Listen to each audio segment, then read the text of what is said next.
जय हिंद। पिछले लेक्चर में हम लोग अध्याय 12 तक समझे थे। आज देखेंगे अध्याय 13 और इससे आगे का अध्याय। अध्याय 13 में क्या है, भूमि संबंधी शर्त एवं उसका रूपांतरण और अभिलेख। इसके अंतर्गत धारा 101 को देखेंगे। धारा 101 में क्या दिया हुआ है, नई भूमि संबंधी शर्त के विरुद्ध प्रतिषेध। धारा 101 में क्या है, नई भूमि संबंधी शर्तों के विरुद्ध प्रतिषेध। फर्स्ट पॉइंट क्या है, इस अधिनियम के प्रारंभ से और उसके बाद व्यक्तिगत सेवा करने की एकमात्र शर्त पर क्या है, लगान मुक्त काश्तकारी के अतिरिक्त किसी अन्य भूमि संबंधी शर्त के साथ काश्तकारी का सृजन नहीं किया जाएगा। अगला है धारा 103। धारा 103 में क्या है, भूमि संबंधी शर्त के वर्तमान मूल्य का निर्धारण। भूमि संबंधी शर्त के वर्तमान मूल्य का निर्धारण, इसमें दिया हुआ यदि किसी न्यायालय के लिए किसी भूमि संबंधी शर्त के मूल्य का निर्धारण आवश्यक हो तो यह पिछले 10 वर्षों या उससे कम अवधि तक औसत मूल्य माना जाएगा। नेक्स्ट धारा 104। धारा 104 में क्या है, लगान तथा भूमि संबंधी शर्तों के लिए मूल्य के लिए वाद की प्रतिक्रिया। धारा 104 में क्या है, लगान तथा भूमि संबंधी शर्तों के मूल्य के लिए वाद की प्रतिक्रिया। यहाँ पे दिया हुआ है, यदि लगान की वसूली के किसी वाद में काश्तकारी की भूमि संबंधी शर्तों के मूल्य की वसूली की मांग की जाए तो देखा जाएगा कि भूमि संबंधी शर्तों का मूल्य और देय लगान का लोच उचित लगान से अधिक हो जाता है या नहीं। यदि यह राशि उचित लगान से अधिक ना है तो न्यायालय उचित लगान के संबंध में निर्णय देगा। नेक्स्ट है धारा 105। धारा 105 में क्या है, भूमि संबंधी शर्त का स्वेच्छा से रूपांतरण। धारा 105 में क्या है, भूमि संबंधी शर्तों का स्वेच्छा से रूपांतरण। पॉइंट 1 है, यदि कोई भूमि किसी भूमि संबंधी शर्त के अधीन धारित की जाती है तो अभिधारी का भूस्वामी राजस्व अधिकारी के पास उन शर्तों के रूपांतरण हेतु लिखित आवेदन कर सकता है। अगला पॉइंट है, राजस्व अधिकारी इस संबंध में अनेक विवेक के रूपांतरण के लिए उचित राशि का निर्धारण कर शर्तों का रूपांतरण कराएगा। नेक्स्ट है धारा 106 से 117। इसमें क्या रहेगा, धारा 106 से 117 तक भूमि संबंधी शर्त है, उसके रूपांतरण तथा अभिलेख के संबंध में प्रावधान है जो परीक्षा की दृष्टि से अधिक महत्वपूर्ण नहीं है। नेक्स्ट है धारा 118 और अध्याय 14। अध्याय 14 में क्या है, भूस्वामी की विशेषाधिकार युक्त भूमि का अभिलेख। इसमें है धारा 118। धारा 118 में क्या है, भूस्वामी की विशेषाधिकार युक्त भूमि की परिभाषा। भूस्वामी की विशेषाधिकार युक्त भूमि की परिभाषा। फर्स्ट पॉइंट है, इस धारा के अंतर्गत निम्न प्रकार की भूमियों को भूस्वामी के विशेषाधिकार युक्त भूमि माना जाएगा। वैसी भूमि निम्न प्रकार मतलब ये सब पॉइंट है। फर्स्ट पॉइंट क्या है, जिसे भूस्वामी अपने स्टॉक या फिर उपकरणों तथा हल बैल ट्रैक्टर आदि से या अपने सेवकों द्वारा या भाड़े के मजदूर द्वारा जोतता हो। या सेकेंड पॉइंट है, जो किसी अभिधारी द्वारा 1 वर्ष से अधिक अवधि के पट्टे पर अथवा 1 वर्ष या उससे कम अवधि के लिए लिखित या मौखिक पट्टे पर धारित हो। नेक्स्ट पॉइंट है, वैसी भूमि जो रांची और धनबाद जिले को छोड़कर तथा सिंहभूम जिले के क्या है, पटमदा, इचागढ़ और चांडिल थानों को छोड़कर छोटा नागपुर प्रमंडल में विराट के रूप में ज्ञात है और जो धनबाद जिले में एक सिंहभूम जिले के पटमदा, इचागढ़ और चांडिल थानों में मान के रूप में जाने जाते हैं। और नेक्स्ट है, जो छोटा नागपुर भूदृढ़ अधिनियम 1869 के अधीन तैयार किसी रजिस्टर में मझिहस या बटखेता हैं। नेक्स्ट धारा 119 से 123।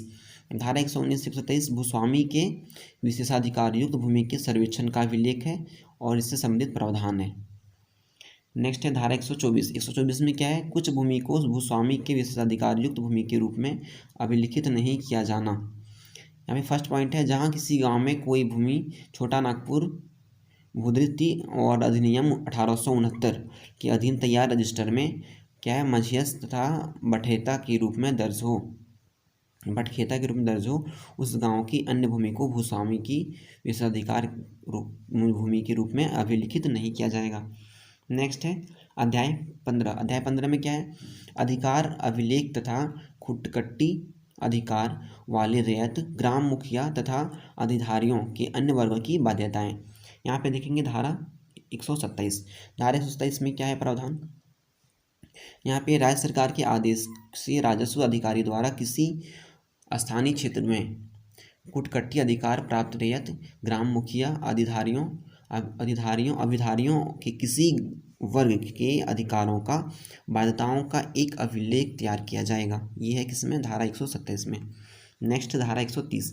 इसमें क्या है, अभिलेख के प्रविष्टि या उसके लोप के संबंध में विवादों के विनिश्चित हेतु वाद। ठीक है। इसमें क्या है, यदि इस अध्याय के तहत तैयार अभिलेख किसी प्रविष्टि की शुद्धता या इसमें से किसी गलत लोप के संबंध में कोई विवाद उठे तो अभिलेख के अंतिम प्रकाशन के प्रमाण पत्र के 3 माह के भीतर राजस्व अधिकारी जो है कि पक्ष समक्ष वाद किया जाएगा। नेक्स्ट है धारा 134। इसमें क्या है, अनभिलिखित भूमि है ना, अनरिकॉर्डेड लैंड, मतलब भूमि का खुटकट्टी भूमि के वर्ग के अपवर्जन। ठीक है। नेक्स्ट है, जब किसी स्थानीय क्षेत्र के लिए खुटकट्टीदार अधिकार युक्त अभिधारियों के अधिकार तथा बाध्यताओं का अभिलेख तैयार कर लिया जाए तो उस क्षेत्र के अनभिलिखित भूमि जैसे ऐसी भूमि जिसे अभिलेख में दर्ज ना किया हो गया हो के संबंध में खुटकट्टी अधिकार अर्जित किया जा सकता है। अगला है अध्याय 16। अध्याय 16 में क्या है, उपायुक्त द्वारा संज्ञेय विषय की न्यायिक प्रक्रिया। क्या है, उपायुक्त द्वारा संज्ञेय विषय की न्यायिक प्रक्रिया। इसमें है धारा 135 में क्या है, उपायुक्त के न्यायालय का स्थान। उपायुक्त के न्यायालय का स्थान किसमें है, धारा 135 में।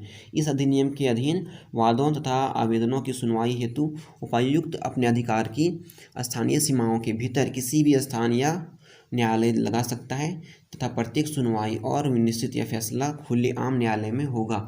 नेक्स्ट धारा 136। इसमें क्या है, वाद या आवेदन देने का कार्यकाल। धारा 136 में क्या दिया हुआ है, वाद या आवेदन देने का कार्यकाल के बारे में दिया हुआ है। उपायुक्त के समक्ष वाद या आवेदन जिले के राजस्व कार्यालय में, उप कलेक्टर के कार्यालय में तथा समक्ष राजस्व अधिकारी के कार्यालय में दिया जा सकेगा। नेक्स्ट है धारा 138। धारा 138 में क्या है, भूमि के एक से अधिक जिले या अनुमंडल में स्थित होने का अधिकारिता।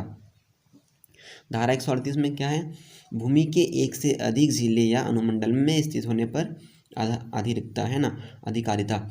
नेक्स्ट, अधिक भूमि एक से अधिक जिले या अनुमंडल में स्थित हो तो संबंधित वाद या निर्णय उस जिले या अनुमंडल में किया जाएगा जहां भूमि ज़्यादा भाग स्थित हो। नेक्स्ट है 139 में क्या है, कतिपय वादों और आवेदन तथा उपायुक्त द्वारा संज्ञान लिया जाना। इसमें क्या है, पट्टों के प्रदान या वचनबद्ध के प्रतिलेख अभिधारी द्वारा देय लगान का निर्धारण, कृषि भूमि से किसी काश्तकारी को बेदखल करने या कृषि के किसी पट्टे को रद्द करने से संबंधित सभी वादों पर केवल उपायुक्त द्वारा संज्ञान लिया जा सकता है। नेक्स्ट है धारा 139। अगला है धारा 139 का। इसमें क्या है, उपायुक्त की अन्य अधिकारिता। यहाँ पे अध्याय 12 के अधीन रहते हुए कोई भी न्यायालय किसी ऐसे वाद को ग्रहण नहीं करेगा जिस पर आवेदन द्वारा 139 के अधीन उपायुक्त द्वारा संज्ञान हो और ऐसे किसी आवेदन पर उपायुक्त का निर्णय अंतिम होगा। नेक्स्ट है धारा 140 में क्या है, सामूहिक वाद या आवेदन। इसमें एक ही ग्राम में भूमि धारण करने वाले अभिधारियों की किसी भी संख्या द्वारा या उसके विरुद्ध कोई वाद या आवेदन समूह रूप से उपायुक्त के पास किया जा सकेगा तथा इसे किसी भी आधार पर उपायुक्त द्वारा खारिज नहीं किया जा सकेगा। नेक्स्ट है धारा 142 में क्या है, सअधिक अंशधारी द्वारा लगान के लिए वाद। सअंशधारी भूस्वामी अभिधारी से लगान के अपने शेयर की वसूली के लिए वाद दे सकेगा। अगला है धारा 143 से 168। 143 से 168 में क्या है, धारा 143 से 168 के वादों के निपटारे, पक्षकारों की पेशी, गवाही, वादों पर निर्णय आदि से संबंधित क्रियाओं का वर्णन है। नेक्स्ट धारा 169 में क्या है, अंतिम सुनवाई में पक्षकार का हाजिर न होना। यदि वाद की अंतिम सुनवाई के दिन दोनों में से कोई पक्षकार हाजिर ना हो तो मामले का खारिज कर दिया जाएगा। यदि दोनों में से कोई एक ही पक्षकार हाजिर हो तो सबूतों के आधार पर निर्णय कर दिया जाएगा। नेक्स्ट है धारा 170। इसमें है निर्णय। धारा 170 में क्या है, निर्णय के बारे में उपायुक्त द्वारा खुले न्यायालय में निर्णय सुनाया जाएगा। उपायुक्त द्वारा खुले न्यायालय में निर्णय सुनाया जाएगा तथा निर्णय अंग्रेजी में लिखा जाएगा। नेक्स्ट है धारा 171 में क्या है, स्थानीय जांच। धारा 171 में क्या है, स्थानीय जांच। इस अधिनियम के अधीन किसी वाद के संबंध में उपायुक्त किसी पदाधिकारी की स्थानीय जांच कराकर प्रतिवेदन यानी रिपोर्ट ले सकेगा। धारा 171 में क्या है, स्थानीय जांच। इस अधिनियम के अधीन किसी वाद के संबंध में उपायुक्त किसी अधिकारी की स्थानीय जांच कराकर प्रतिवेदन ले सकेगा। नेक्स्ट धारा 172 से 76। इसमें क्या है, धारा 172 से 76 तक वादी को प्रतिवादी द्वारा भुगतान से संबंधित प्रावधानों का उल्लेख है। नेक्स्ट धारा 177। इसमें क्या है, लगान के अधिकार तथा दावा के अन्य व्यक्ति द्वारा किया जाना। लगान के अधिकार का दावा अन्य व्यक्तियों द्वारा किया जाना। यदि उपायुक्त के समक्ष अभिधारी या किसी अन्य व्यक्ति द्वारा यह अभिवचन किया जाता है कि धारित भूमि पर लगान पाने का अधिकार भूस्वामी के अतिरिक्त किसी अन्य व्यक्ति को है, तो ऐसे में अन्य व्यक्ति को वाद का पक्षकार बना दिया जाएगा। नेक्स्ट धारा 178, इसमें क्या है, अंधिभोगी जो है रेयत की देखखली के लिए वाद। धारा 178 में क्या है, अंधिभोगी रेयत की देखखली के लिए वाद। नेक्स्ट है, किसी अंधिभोगी रेयत द्वारा लगान का भुगतान न किए जाने पर इच्छुक भूस्वामी एवं वाद में पट्ट रद्द करने का बेदखली तथा बकाये में वसूली का वाद ला सकेगा। नेक्स्ट धारा 178 क, इसमें क्या है, कब्जा के पूर्व जोत के उपज में अनधिभोग रेयत का अधिकार। फर्स्ट है यहाँ पे, यदि किसी अंधिभोग रेयत के विरुद्ध धारा 178 के तहत बेदखली या आदेश जारी किया गया हो तो न्यायालय द्वारा कब्जा देने के पूर्व अंधिभोगी रेयत को संबंधित जोत अपने द्वारा उपजाई गई फसल को काटने का अधिकार होगा। नेक्स्ट धारा 169, इसमें क्या है, भूस्वामी द्वारा पट्टा नहीं देने पर उपायुक्त की रेयत को पट्टा देने की शक्ति। यदि किसी रेयत को पट्टा देने का आदेश जारी कर दिया जाए तो भूस्वामी आदेश की तारीख के पश्चात 3 माह तक रेयत को पट्टा देने के असफल रहे तो उपायुक्त अपने हस्ताक्षर से रेयत को पट्टा दे सकता है। नेक्स्ट है धारा 180 में क्या है, उपायुक्त के डिक्रियों और आदेशों का लागू किया जाना। धारा 180 में क्या है, उपायुक्त के डिक्रियों और आदेशों का लागू किया जाना।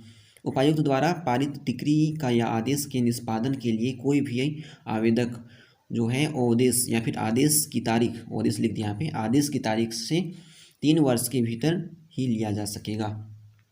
नेक्स्ट है धारा 181 से 185। धारा 181 से 185 तक उपायुक्त की डिक्री और आदेशों के निष्पादन से संबंधित प्रावधान है जो परीक्षा की दृष्टि से अधिक महत्वपूर्ण नहीं है। नेक्स्ट धारा 186 में क्या है, कुर्की और विक्रय से छूट। उपायुक्त द्वारा जारी किसी आदेश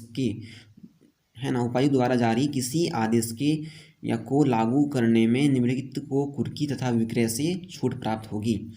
नेक्स्ट है, निर्गीक रीनो एवं उसकी पत्नी व बच्चों के पहनने के वस्त्र और बिस्तरे।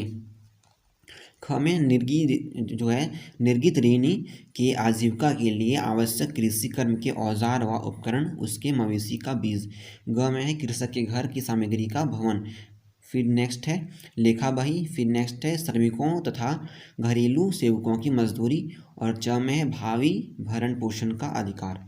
नेक्स्ट है धारा 186 क, इसमें क्या है, डिक्रियों के निष्पादन पर प्रतिबंध। किसी डिक्री के निष्पादन में किसी रेयत या दर रेयत को कारागार में निरुद्ध नहीं किया जाएगा। साथ ही उसके दखल, घर तथा अन्य भवन एवं उसकी सामग्रियों तथा उनसे सटी और उपभाग के लिए आवश्यक भूमि की बिक्री नहीं की जा सकेगी। नेक्स्ट है धारा 188 में क्या है, निष्पादन वारंट की प्रभाव की समावधि। किसी निष्पादन वारंट का प्रभाव उपायुक्त द्वारा निश्चित अवधि तक ही होगी। यह अवधि वारंट पर उपायुक्त के हस्ताक्षर के अधिकतम 60 दिन तक होगी। नेक्स्ट धारा 191, इसमें क्या है, निर्गत ऋणों को गिरफ्तार कर लिए जाने पर प्रक्रिया। किसी धन के भुगतान संबंधी डिक्री के निष्पादन में किसी निर्गत ऋणों को गिरफ्तार किया जा सकता है यदि वह तुरंत पूरी राशि न्यायालय में जमा कर दे या लेनदार को भुगतान की राशि का इंतजाम ना कर दे, या फिर नेक्स्ट है, उपायुक्त को यह समाधान करा दे कि उसके पास भुगतान का कोई वर्तमान साधन नहीं है। अगला है, गिरफ्तारी ऋण को 50 रुपये तक की धनराशि के भुगतान हेतु अधिकतम 6 सप्ताह का तथा इससे अधिक की धनराशि के भुगतान हेतु अधिकतम 6 माह तक की जेल में रखा जा सकता है। नेक्स्ट है धारा 192, इसमें है, जेल से मुक्त होने पर आगे की कार्रवाई। जेल से मुक्त होने पर आगे की कार्रवाई किसमें दिया हुआ है, धारा 192 में। जब कोई निर्गत ऋणी सिविल जेल से मुक्त कर दिया गया हो तो उसे उसी डिक्री का आदेश के लिए दोबारा गिरफ्तार नहीं किया जा सकेगा। यदि डिक्री अधिकतम 50 रुपये के लिए हो तो जेल से मुक्त व्यक्ति को उपायुक्त उसके दायित्व से मुक्त घोषित कर सकता है। अगला है, 50 रुपये से अधिक रुपये के डिक्री के संबंध में डिक्री के निष्पादन हेतु जेल में मुक्त व्यक्ति की संपत्ति को कुर्क किया जा सकता है। नेक्स्ट धारा 193, इसमें क्या है, बंदियों के निर्वाह के लिए आहार धन। जिस व्यक्ति ने निर्गत ऋणों के वारंट हेतु आदेश दिया हो वह गारंटी जारी किए जाने के समय बंदी के जीवन निर्वाह हेतु न्यायालय में 30 दिनों के लिए उपायुक्त द्वारा निर्धारित दर के आधार पर जमा कराएगा। अगला पॉइंट है, जब तक ऋणी को जेल में बंद रखा जाता है तब तक वह व्यक्ति माह के प्रारंभ में उसी पर से आहार धन का भुगतान करेगा। अगला है, किसी बंदी के निर्वाह हेतु व्यय किए गए आहार धन को वाद खर्चों में जोड़ा जाएगा। अगला है धारा 194। 194 में क्या है, कृषक की बेदखली या कब्जा दिलाने के आदेश का निष्पादन। किसी कृषक को किसी भूमि की बेदखल करने या उसकी भूमि का कब्जा दिलाने के संबंधी आदेश का निष्पादन हकदार व्यक्ति को भूमि पर का कब्जा या दखल दिलाकर किया जाएगा। सेकेंड पॉइंट है, यदि कोई व्यक्ति किसी विरुद्ध आदेश पारित किया गया हो, यदि कोई व्यक्ति जिसके विरुद्ध आदेश पारित किया गया हो इस आदेश के निष्पादन का विरोध करता है तो उपायुक्त अपनी मजिस्ट्रेट की शक्तियों का प्रयोग करके दिए हुए आदेश को लागू कराएगा। नेक्स्ट है धारा 195। इसमें क्या है, वास्तविक कृषक से भिन्न अधिकारी के पट्टे का रद्द कर और बेदखली या पुनर्स्थापन। धारा 195 में क्या है, वास्तविक कृषक से भिन्न अभिधारी के पट्टे का रद्दकरण और बेदखली या पुनर्स्थापन। इसमें दिया हुआ, यदि किसी वास्तविक कृषि से भिन्न अधिकारी के विरुद्ध पट्टे को रद्द करने या अधिकारी को बेदखल या किसी अभिधारी को उस भूमि का कब्जा दिलाने का आदेश हो तो इस उद्घोषणा संबंधी केसों का अधिधारियों जो है विधारियों में डोंगी पिटवाकर की जाएगी। ठीक है, या आदेश की अधिसूचना संबंधी भूमि के भीतर या अन्य किसी सहज स्थान पर चिपकाया जाएगा। नेक्स्ट है धारा 196। 196 में क्या है, अविभक्त संपदा या फिर भूदृढ़ति के अधिकारी के पक्ष में भी दी गई लगान की डिक्री का निष्पादन। इसमें क्या है, यदि उपायुक्त द्वारा किसी अविभक्त संपदा या फिर भूदृढ़ति के अधिकारी के पक्ष में लगान की डिक्री हेतु आदेश दिया जाता है तो ऐसी भूदृढ़ति की बिक्री के लिए आवेदन तब तक प्राप्त नहीं किया जाएगा जब तक कि उसका निष्पादन उस जिले के भीतर जहां वाद किया गया हो निर्गति और श्रेणी की क्या है, जंगम संपत्ति यानी मूवेबल प्रॉपर्टी के विरुद्ध ना कर लिया जाए। नेक्स्ट है 198। धारा 198 में क्या है, कतिपय दशाओं में स्वास्थ्यवर संपत्ति यानी इम्प्रूवेबल प्रॉपर्टी के विरुद्ध निष्पादन किसी ऐसे धन के भुगतान के लिए जो लगान के बकाये के रूप में वसूलियन, ठीक है, क्या हो जाएगा, वसूलनी मतलब इसको वसूलने योग्य हो या ऋणी के शरीर व जंगम संपत्ति मूवेबल प्रॉपर्टी के द्वारा प्राप्त नहीं किया जा सकते हो तो निर्गत लेन देन ऐसी ऋणी की किसी अस्थावर, ठीक है, अस्थावर संपत्ति मतलब इमूवेबल प्रॉपर्टी के विरुद्ध निष्पादन का आवेदन कर सकेगा। नेक्स्ट है धारा 200। धारा 200 में क्या है, अभिग्रहण और विक्रय के बीच अंतराल। ठीक है, अभिग्रहण और विक्रय के बीच का अंतराल इस अध्याय के अधीन किसी संपत्ति है ना, जंगम संपत्ति जो जंगम संपत्ति यानी मूवेबल प्रॉपर्टी है और अभिग्रहण तथा उसकी बिक्री के बीच कम से कम कितना दिन का अंतर होगा, 10 दिन का अंतराल अवश्य होना चाहिए। नेक्स्ट धारा 202। 202 में क्या है, अधिकारियों द्वारा खरीद का प्रतिषेध। इस अध्याय के अधीन बिक्री की जाने वाली संपत्तियों के खरीद वारंट का निष्पादन करने वाले अधिकारी और उसके किसी अधीनस्थ द्वारा प्रत्यक्ष या अप्रत्यक्ष नहीं किया जा सकेगा। नेक्स्ट धारा 206।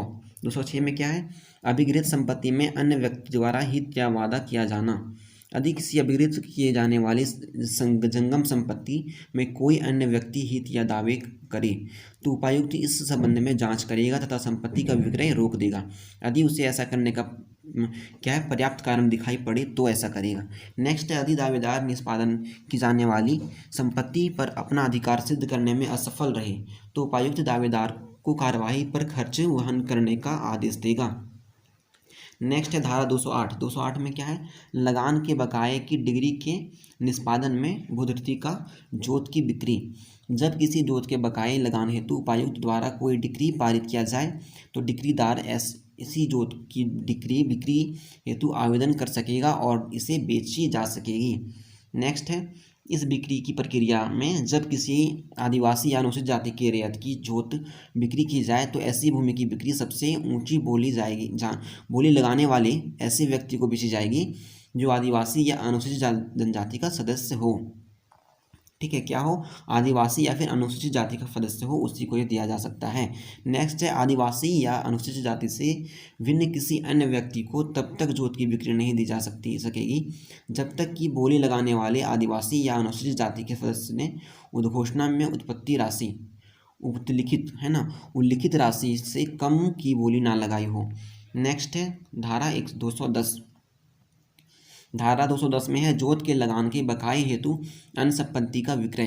यदि किसी भूधृति या जोत के विक्रय के बाद भी डिक्री की गई रकम कोई क्या है अंश दे रह जाए तो निर्गित ऋण की किसी अन्य जंगम अनमूवेबल या फिर अस्थावर या फिर इमूवेबल संपत्ति का विक्रय कर बकाया रकम का भुगतान किया जाएगा। नेक्स्ट है धारा 211। धारा 211 में क्या है, जब अन्य व्यक्ति भूधृति या जोत पर विधिपूर्ण कब्जा रखने का दावा करे, इसके बारे में दिया रहेगा धारा 211 में। धारा 211 में किसके बारे में दिया रहेगा, जब अन्य व्यक्ति भूधृति या जोत पर विधिपूर्ण कब्जा करने का दावा करे। अगर विधिपूर्ण से वो कब्जा करने का दावा कर रहा है तो धारा 211 इसके अंतर्गत ये आएगा।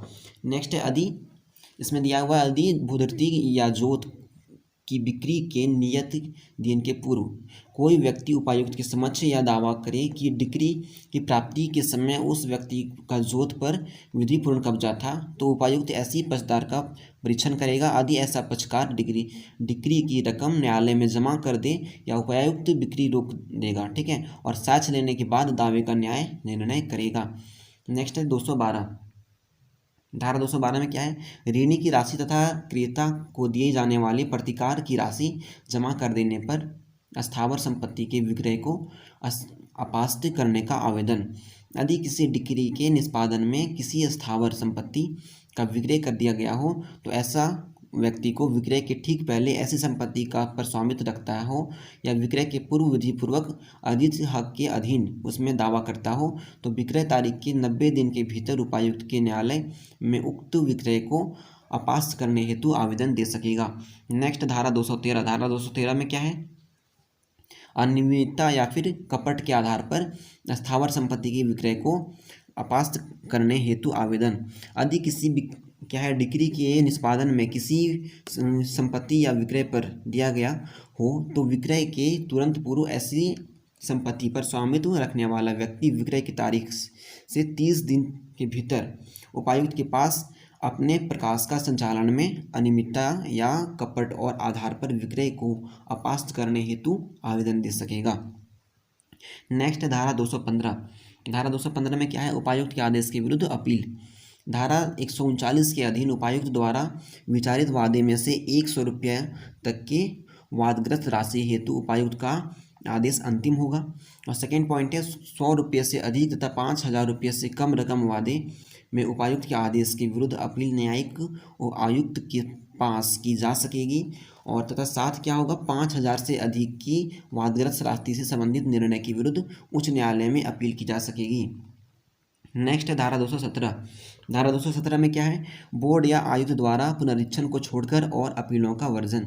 धारा 215 के अधीन दी गई अपीलों में आयुक्त या उपायुक्त द्वारा पारित आदेश पर कोई भी अपील नहीं की जाएगी। उपायुक्त द्वारा पारित आदेश पर आयुक्त का बोर्ड को ऐसा आदेश पारित कर सकेगा जैसा वह उचित समझे। यह है धारा 217 में। नेक्स्ट धारा 220। धारा 220 में क्या है, अपील कब सुनी जाएगी, इसके बारे में कहाँ बताया गया। धारा 220 में उपायुक्त या आयुक्त द्वारा अपील की सुनवाई के लिए एक तारीख नियत की जाएगी। इसके बाद है, यदि अपील की सुनवाई की तारीख अपीलकर्ता स्वयं या उसका अभिकर्ता एजेंट हाजिर ना हो तो अपील खारिज की जाएगी। नेक्स्ट है, यदि सुनवाई की तारीख को अपीलकर्ता हाजिर हो तथा दूसरा पक्ष हाजिर ना हो तो अपील की एक पक्षीय सुनवाई कर दी जाएगी।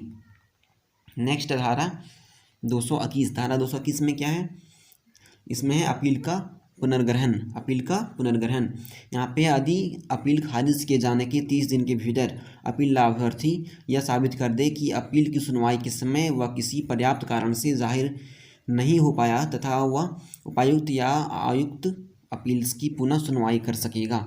नेक्स्ट धारा 222। 222 में क्या है, एक पक्षीय डिक्री पारित किए जाने वाली अपील की सुनवाई पुनः सुनवाई। यदि प्रत्यार्थी, ठीक है, प्रत्यार्थी यानी दूसरा पक्ष की अनुपस्थिति में अपील एक पक्षीय सुनवाई कर दी जाए तो वो प्रत्यार्थी अपीली न्यायालय में पुनः सुनवाई के लिए आवेदन दे सकता है। अगला पॉइंट है, यदि प्रत्याशी अपील जो है न्यायालय का यह समाधान कर दे कि उसे सुनवाई की सूचना नहीं दी गई थी अथवा किन्हीं पर्याप्त कारणों से वह सुनवाई में हाजिर नहीं हो पाया तो न्यायालय अपील की पुनः क्या करेगा, सुनवाई कर सकेगा। अगला है धारा 224। धारा 224 में क्या है, न्यायिक आयुक्त या उच्च न्यायालय के पास अपील। धारा 224 में क्या है, न्यायिक आयुक्त या उच्च न्यायालय के पास अपील। इसमें है न्यायिक आयुक्त द्वारा धारा पारित किसी डिग्री या धारा 215 के अधीन अपील पर पारित किसी आदेश के विरुद्ध इस धारा पर द्वितीय अपील की जा सकेगी कि विनिश्चित यानी कि निर्णय किसी विधि के प्रतिशुल्क है। उसके बाद है धारा 225। आइए समझते हैं धारा 225। धारा 225 में उपायुक्त के बदले न्यायिक आयुक्त द्वारा अपीलों पर सुनवाई।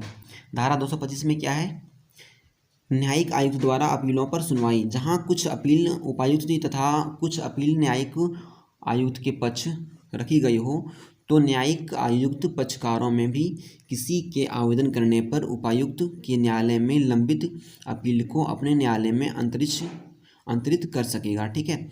नेक्स्ट है धारा 229। धारा 229 में सिविल प्रक्रिया संहिता की प्रथम अनुसूची के आदेश 41 के नियम 22 का लागू होना। इसमें क्या है, सिविल प्रक्रिया संहिता 1908 की प्रथम अनुसूची के आदेश 41 के नियम 22 के उपबंध जहां तक लागू हो सके इस अधिनियम के अधीन उपायुक्त तथा या राजस्व अधिकारी के विनिश्चयों पर सभी अपील में लागू होंगे। इसके बाद है अगला लेसन है अध्याय 16। अध्याय 16 में क्या है, बिहार और उड़ीसा लोकमान्य वसूली अधिनियम 1914 के अधीन लगानों की वसूली में संक्षिप्त प्रक्रिया। यहाँ पे फर्स्ट है धारा 229 क। धारा 229 क का प्रावधान क्या है, इसमें है कतिपय दशाओं में प्रमाण पत्र प्रक्रिया के अधीन लगान के बकाये की वसूली। सरकार के भिन्न कोई भूस्वामी बकाया लगान की वसूली के लिए बिहार और उड़ीसा लोकमान्य वसूली अधिनियम 1914 द्वारा विहित प्रक्रिया को लागू करने के लिए आवेदन कर सकेगा तथा राज्य सरकार ऐसी किसी आवेदन को स्वीकृति या अस्वीकृति कर सकेगी। नेक्स्ट धारा अध्याय 17 में देखते हैं। अध्याय 17 में है परिसीमा यानी लिमिटेशन। लिमिटेशन क्या होगा ये दिया हुआ अध्याय 17 में। और धारा 230 से, धारा 230 में क्या दिया हुआ है, भारतीय परिसीमा अधिनियम 1908 का लागू होना। आपसे पूछेगा धारा 230 में क्या है, तो भारतीय परिसीमा अधिनियम 208 का लागू होना। इसके अंतर्गत भारतीय परिसीमा अधिनियम 1908 के उपबंध जहां तक वे इस अधिनियम के असंगत हों इस अधिनियम के अधीन सभी वादों अपीलों और आवेदनों पर लागू होंगे। परिसीमा का साधारण नियम 231 में क्या है, परिसीमा का साधारण नियम इस अधिनियम के अधीन क्या है, संसदीय सभी वाद या आवेदन जिसके लिए अधिनियम में परिसीमा की कोई समयावधि उपबंधित नहीं है वाद के प्रोद्भूत होने की तारीख से 1 वर्ष के भीतर स्थगित और दाखिल किए जाएंगे। नेक्स्ट है धारा 232। धारा 232 में क्या है, पट्टों आदि के अनुदान के लिए वादों और आवेदनों की परिसीमा। पट्टे आदि के अनुदान हेतु वाद या आवेदन किसी भी समय स्थगित और दाखिल किए जाएंगे। अगला है धारा 233। धारा 233 में क्या है, बेदखली के लिए वादों की परिसीमा। किसी आधार पर अधिभोगी या अनधिभोगी रियायत की बेदखली के लिए वाद दुरुपयोग या भंग की तारीख से 2 वर्षों के भीतर स्थगित किए जाएंगे। नेक्स्ट धारा 234। धारा 234 में है लगान के बकाये के लिए वादों और आवेदन की परिसीमा। लगान के बकायों की वसूली के लिए वाद और आवेदन बकाये की संबंधित कृषि वर्ष की 3 वर्ष के भीतर संस्थगित किए जाएंगे। ठीक है। नेक्स्ट धारा 236। इसमें क्या है, धन लेखा या कागज पत्र के लिए एजेंटों के विरुद्ध वादों की परिसीमा। ठीक है। किसी एजेंट के जिम्मे धन वसूली या लेखा अथवा कागज पत्र के परिधान के लिए वाद ऐसे एजेंटों के पर्यवसाय के लिए 1 वर्ष भीतर लाया जा सकता है। नेक्स्ट है धारा 237। इसमें क्या है, जोत का कब्जा वापस पाने के लिए आवेदन की परिसीमा। धारा 237 में क्या है, जोत का कब्जा वापस पाने के लिए आवेदन की परिसीमा। यदि किसी जोत से अधिभोगी रियायत को बेदखल कर दिया जाए तो उसका कब्जा वापस पाने हेतु आवेदन बेदखली की तारीख से 3 वर्ष के भीतर अवश्य दे दिया जाएगा। 238 में क्या है, ग्राम मुखिया द्वारा कब्जे के वापसी के लिए वादों का आवेदन की परिसीमा। ग्राम मुखिया द्वारा कब्जे की वापसी के लिए वादों या आवेदन की परिसीमा। किसी कृषि भूमि का कब्जा वापस पाने हेतु किसी ग्राम मुखिया द्वारा वाद या आवेदन बेकब्जा की तारीख से 3 वर्ष के भीतर अवश्य किया जा सकेगा। मतलब अवश्य दिया जाएगा। नेक्स्ट है अध्याय 18, इसमें क्या है, मुंडारी और खुट्टकदारी। ठीक है, इसमें क्या है, मुंडारी और खुट्टक टट्टीदारों के विषय में विशेष उपबंध। अध्याय 18 में क्या पढ़ेंगे, मुंडारी और खुट्टक टट्टीदारी के विषय में विशेष उपबंध। यहाँ पे है धारा 239। धारा 239 का प्रावधान क्या है, मुंडारी, खुट्टक टट्टीदारी और काश्तकारियों पर पुनर्वृत्ति धाराओं का लागू होना। धारा 239 में क्या है, मुंडारी, खुट्टक टट्टीदारी, काश्तकारियों पर पुनर्वृत्ति धाराओं का लागू होना। ये है वे पूर्ववर्ती धाराएं जो मुंडारी, खुट्टक टट्टीदारी पर लागू होने योग्य हैं, उन व्यक्तियों और उसकी काश्तकारों पर लागू करने में इस अध्यक्ष की जो अध्याय की अगली धाराओं की अध्यानिक, ठीक है, अध्याधिक पठित की जाएगी, अध्यायधीन पठित की जाएगी। नेक्स्ट है 240। 240 में क्या है, मुंडारी और खुट्टक टट्टीदारी काश्तकारी के अंतरण का प्रतिबंध।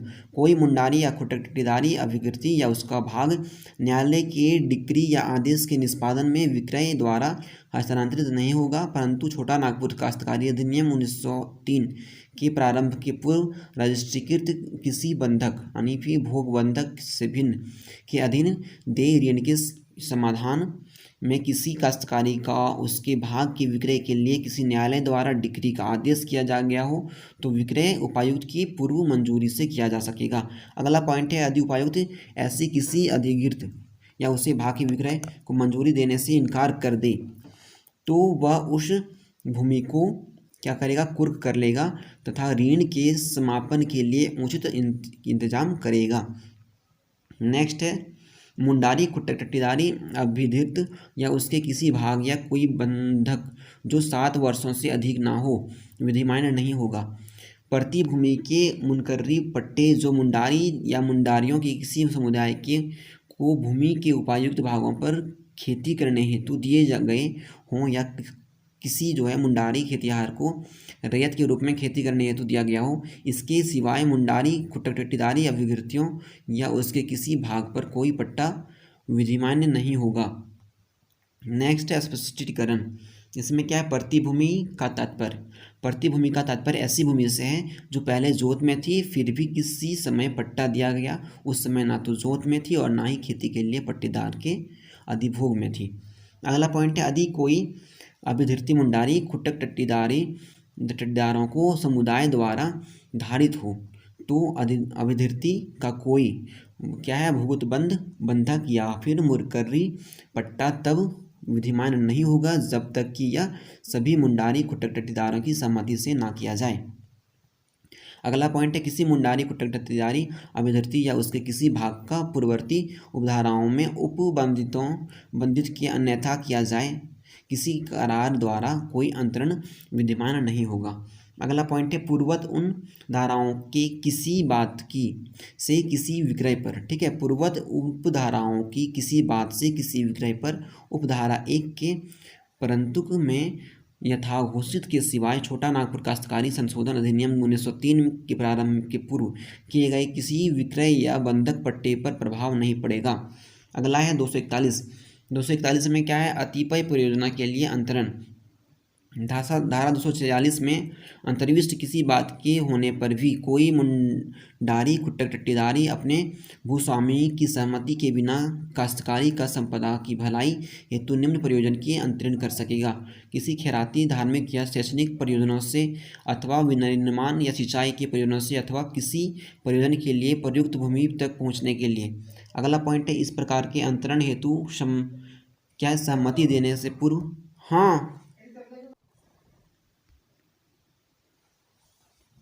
अगला पॉइंट है, इस प्रकार के अंतरण हेतु सहमति देने के पूर्व उपायुक्त यह समाधान कर लेगा कि अंतरण द्वारा हुई हानि के लिए भूस्वामी या अंशधारियों को पर्याप्त प्रतिकार दे सक गया है। नेक्स्ट है धारा 242। 242 में क्या है, ऐसी काश्तकारी का विधि विरुद्ध कब्जा प्राप्त करने वाले व्यक्तियों की बेदखली। यदि कोई व्यक्ति किसी मुंडारी, खुट्टक टट्टीदारी काश्तकारी या उसके किसी भाग का कब्जा धारा 240 के उपबंधों का उल्लेख करके प्राप्त कर ले तो उपायुक्त उसे वहां से बेदखल कर सकेगा। नेक्स्ट धारा 243। धारा 243 में बोला गया है लगान में वृद्धि। लगान में वृद्धि के बारे में धारा 243 में है, किसी मुंडारी, खुट्टक टट्टीदारी काश्तकारी का लगान केवल निम्नलिखित दशाओं में बढ़ाया जा सकेगा। पहला, उपायुक्त के आदेश से तथा दूसरा, यदि उपायुक्त के समय यह साबित कर दिया जाए कि लगान वृद्धि की अर्जी के ठीक पहले के 20 वर्षों की अवधि के भीतर काश्तकारी सृजन की गई थी। अगला है उपायुक्त के आदेश से ऐसी काश्तकारी का लगान के आधे से अधिक नहीं बढ़ाया जाएगा। नेक्स्ट धारा 244।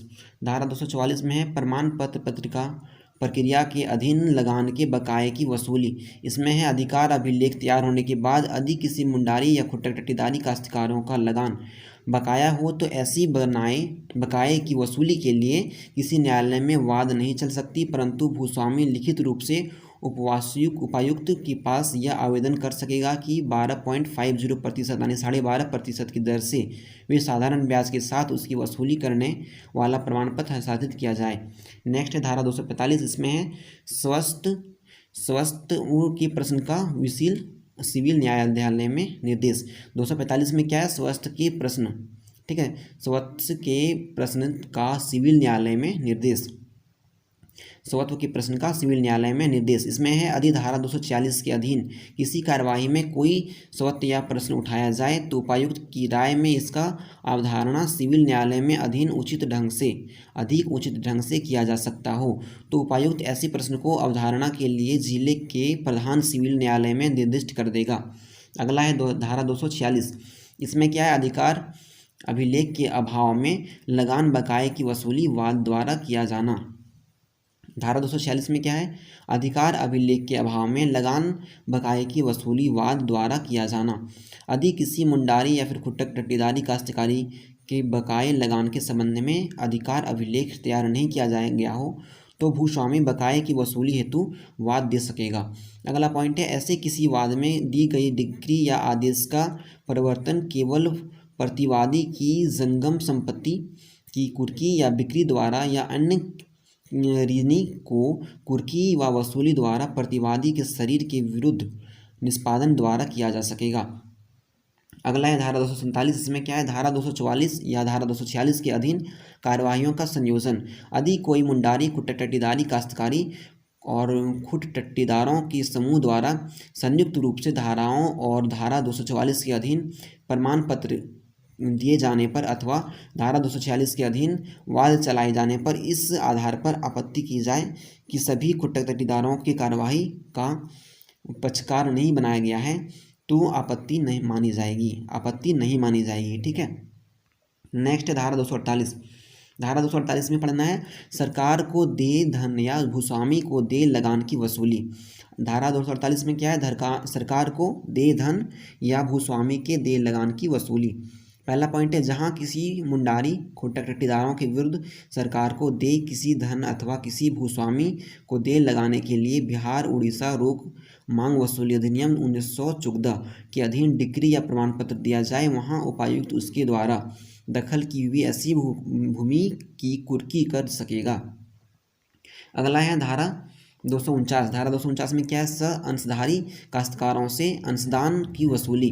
यदि किसी मुंडारी खुट्टक टट्टीदार ने अपनी काश्तकारी का लगान अंशधारियों के अंश सहित चुका हो तो यह अंशधारियों से कब्जा सहित उक्त अंश की वसूली की जाएगी। नेक्स्ट धारा 250।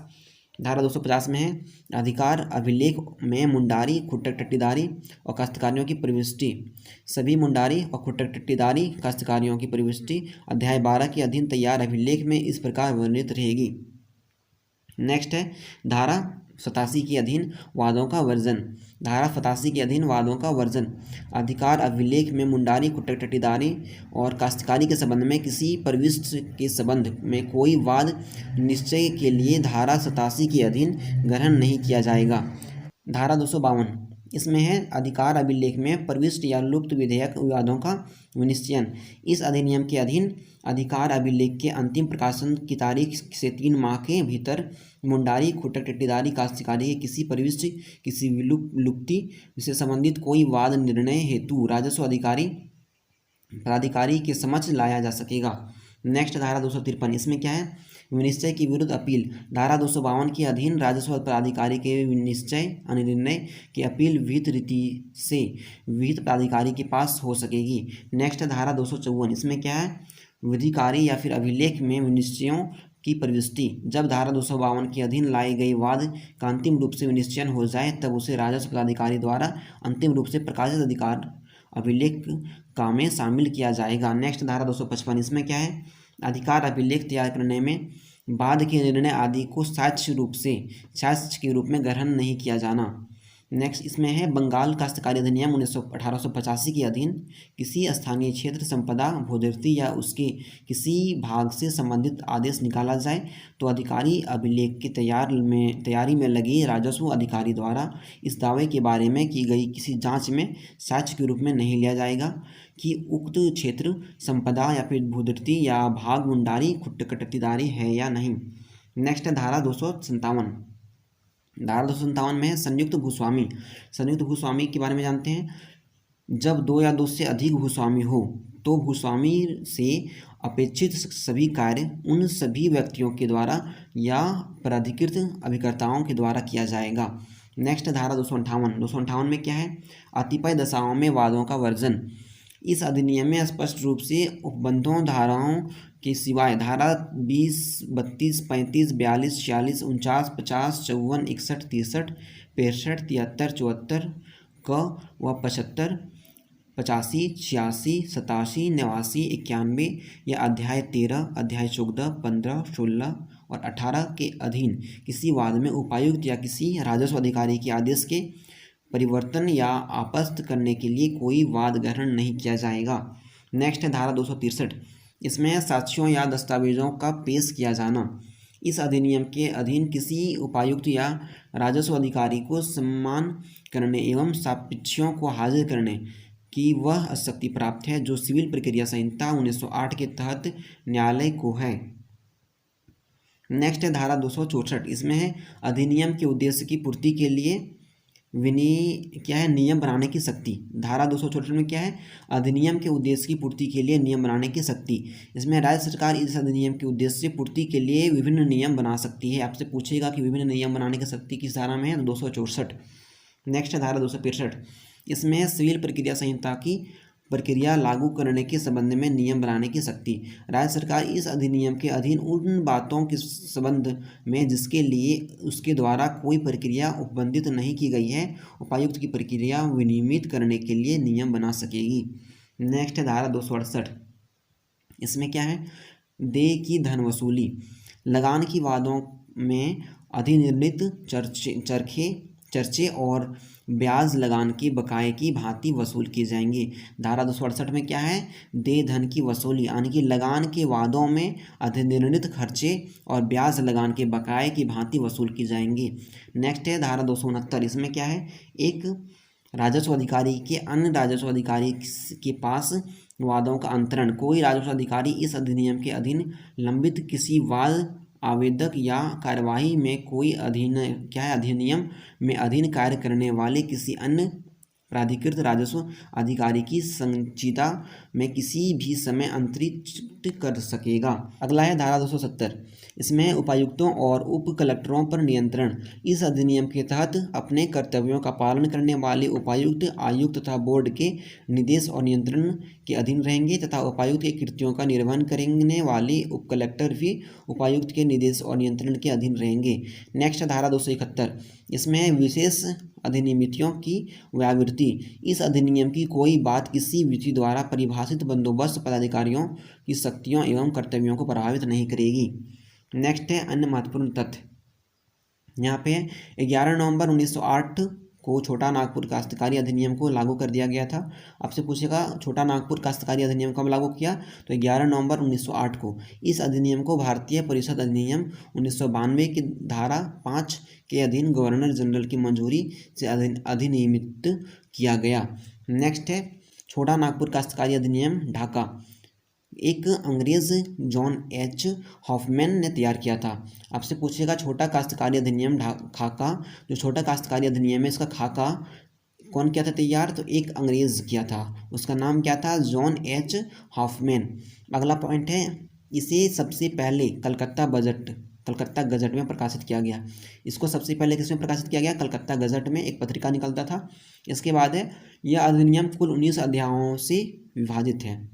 ठीक है, यह जो अधिनियम है सो कितना अध्याय में विभाजित है, 19 अधिनियम में विभाजित है तथा इसमें क्या है 271 धाराएं। धाराएं कितना है 271। अगला है CNT एक्ट का उद्देश्य। CNT एक्ट का उद्देश्य क्या क्या है? पहला उद्देश्य है छोटा नागपुर में भूमि संबंधी विवादों को समाप्त करना। दूसरा उद्देश्य है जनजातीय विद्रोहों को नियंत्रित करना। तीसरा उद्देश्य है जनजातीय समुदाय के भूमि संबंधी अधिकारों की रक्षा करना। चौथा उद्देश्य है जनजातियों को भूमि संबंधी मालिकाना हक प्रदान करना।